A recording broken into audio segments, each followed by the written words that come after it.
Good day everyone, I'm Jaya K. Portugues and this is my tuti, Princess Chloe M. Bisferas. And ang gagawin namin sa session 6 ay reading yung Dasinga and message niya sa akin and kung ano nga ba yung mga natutunan niya from session 1 to session 6. Ayan. Start na tayo. Dasinga sang nila Yutama, an imaginative, adventurous king, was restless by nature and wanted to travel to faraway places. He loved hunting wild animals, so when he heard that there were stags in the jungles of Tanjong Bentam, which were not easy to hunt, he was excited and took with him a great fleet ship to Tanjong Bentam.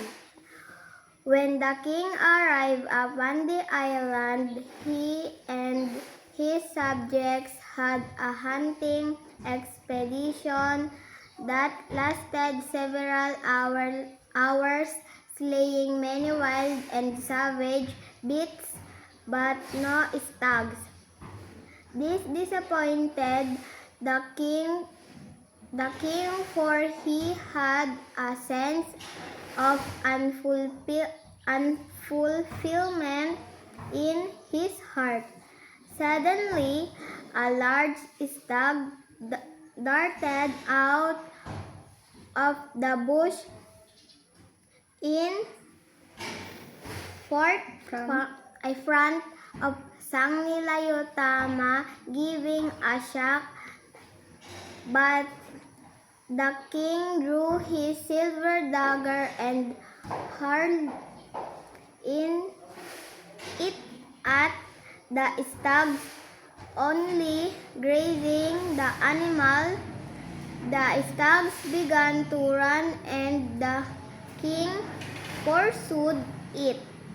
In those days, it was either your feet or nothing.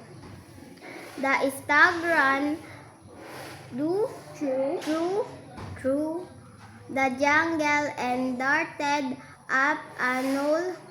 The king followed the stags up the hill, but upon reaching the summit, the stags was nowhere to be seen.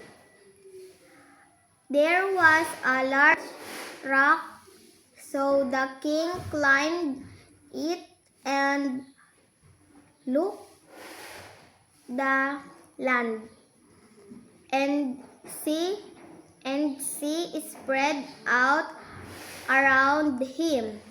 At this distance, he saw a stretch of white sand and an island. Sang Nila Yutama was fascinated by the sight of the island. He turned to one of his subjects who has followed him. "What is the name of that island?" The subject looked into the distance and smiled. "That is Temasek, your highness." "Then we are going there."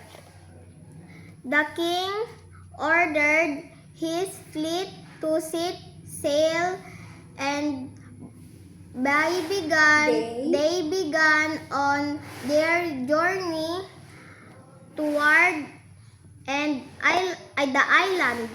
Suddenly, the once clear blue sky were covered with black clouds. Heavy rain poured from them, and strong bursts of wind threatened to tear the sheep apart. The sheep carrying sang nila Yutama was in the very eyes of the storm. The crew lowered the sails, started to build the water from the ship and get most the cargo for jettisoning. However, an idea came to the king's head. He remembered a story his grandfather told him of how one his ancestors became the Sea King.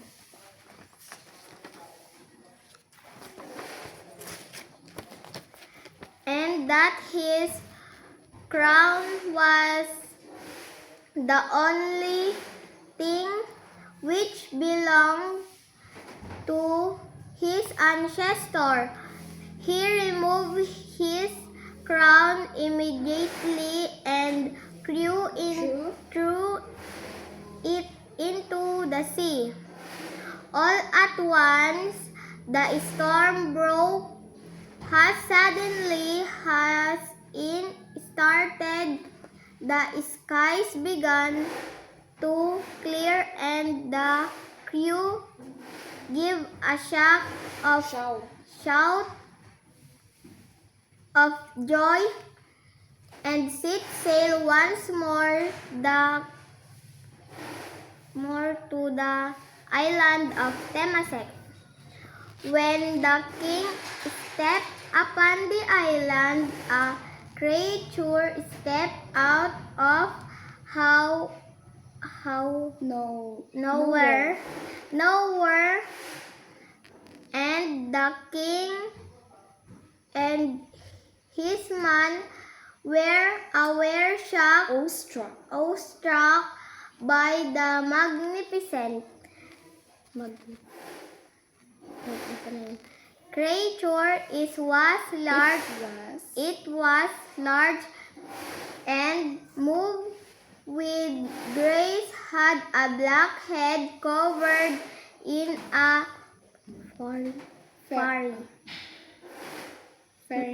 fairy mane, a whitish neck, and a red body. When the king drew his bow and arrow, the beast stared back at him with golden eyes and let out a deafening roar before leaping into the jungle. What sort of animals was that? The king asked. A wise old man stepped forth. I have seen animals in portraits from the far west. Perhaps this is a singa, but I wonder how it got all the way here. This must be a great place of the beach. Such a beautiful animal. Let us live here on the island of Singapore. Yay! Finish. And next is, anong message mo? Thank you po ate sa pagtuturo sa akin mula noong session 1 hanggang session 6. You're welcome. Ano na yan? Madami rin pong ikaw tinuro sa akin na mga English.